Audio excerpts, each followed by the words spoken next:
Nokia C31.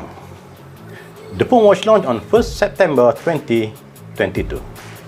It's paired with 32GB internal memory with 3GB RAM, 64GB internal memory with 4GB RAM, and 128GB internal memory with 4GB RAM.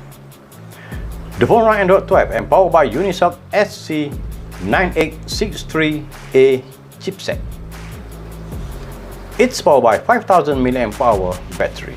Let's take a look at the full spec and price. What do they offer?